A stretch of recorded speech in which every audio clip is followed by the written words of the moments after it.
information and data. And we're doing that with all the services, so not just with Space Force or Space Command. Thank you, sir. Thank you, Member Haney. More than 50 years ago, the U.S. government ended Project Blue Book, an effort to catalog and understand sightings of objects in the air that could not otherwise be explained. For more than 20 years, that project had treated unidentified anomalies in our airspace as a national security threat to be monitored and investigated. In 2017, we learned for the first time that the Department of Defense had quietly restarted a similar organization tracking what we now call unidentified aerial phenomena, or UAPs.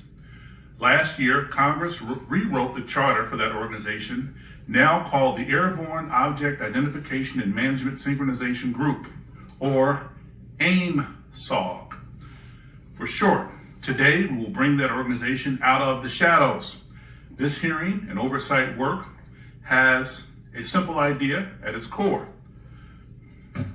Unidentified aerial phenomena are a potential national security threat, and they need to be treated that way.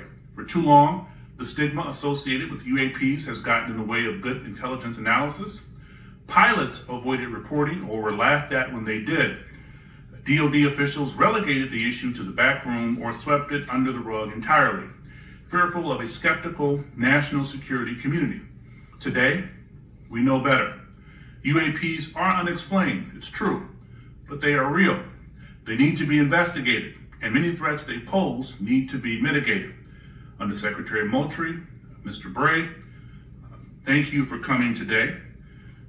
First, we need you to update us on the status of AIM-SOG. The legislation creating it was passed in December. The deadline for implementation is fast approaching, but the group does not even have a named director. We need to know, sirs, the status of the organization and the obstacle to getting it up and running. Secondly, you have to convince the audience today, and most especially our military and civilian aviators, the culture has changed. That those who report UAPs will be treated as witnesses, not as kooks. Thirdly, you need to show us, Congress, and the American public whose imaginations you have captured. You are willing to follow the facts where they lead. You know, we fear sometimes that the DoD is focused more on emphasizing what it can explain, not investigating what it can't. I'm looking for you to assure us today that all conclusions are on the table. One final note, we are mindful today that AIM-SOG is not starting from scratch. This is the third version of this task force in DoD, and civil society groups like the Mutual UFO Network, Mr. Corbell and others have been collecting data on this issue for years. I hope you'll explain how you can leverage the knowledge and experience of our prior work on this matter to move the AIM-SOG along. The last time Congress had a hearing on UAPs was half a century ago.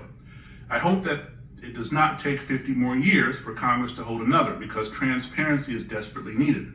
I now turn to Ranking Member Crawford for comments he'd like to make.